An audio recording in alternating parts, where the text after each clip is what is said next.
আর যদি বাবি লাহিড়ী বেঁচে থাকতো তাহলে সে নাক ডাকার জন্য নয়, মারা যেত হার্ট অ্যাটাকে। না মানে বিগত সপ্তাহ ধরে সোনার দাম যা খেল দেখাচ্ছে তাতে আমি এই সিদ্ধান্তেই আসতে পেরেছি মাত্র।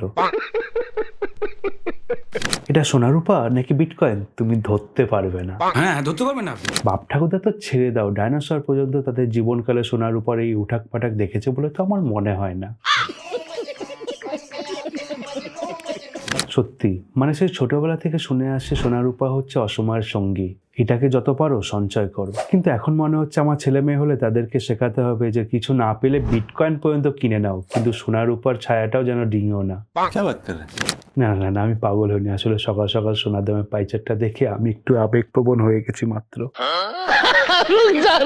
29 জানুয়ারি কলকাতায় এক ভরি খাঁটি 24 ক্যারেট সোনার দাম ছিল 1,83,000 টাকা।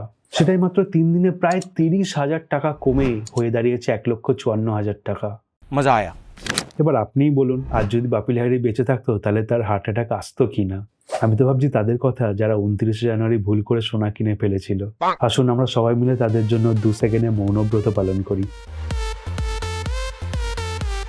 কেউ বলছে সোনার উপর দামের বাবল ব্লাস্ট হয়েছে, কেউ বলছে ইউরোপের বাজারে পেপার গোল্ড পেপার সিলভার এর জন্য দায়ী, কেউ বলছে ইউক্রেনের সঙ্গে যুদ্ধ চালিয়ে যাওয়ার জন্য রাশিয়া তাদের বৃহৎ অংশের সোনা বিক্রি করে দিচ্ছে। অন্যদিকে আবার কেউ কেউ বলছে যেহেতু ডলারে এখন সুদ বেশি পাওয়া যাচ্ছে তাই লোকে সোনা ছেড়ে আবার ডলার কেনা শুরু করেছে। ঠিক আছে समझिया।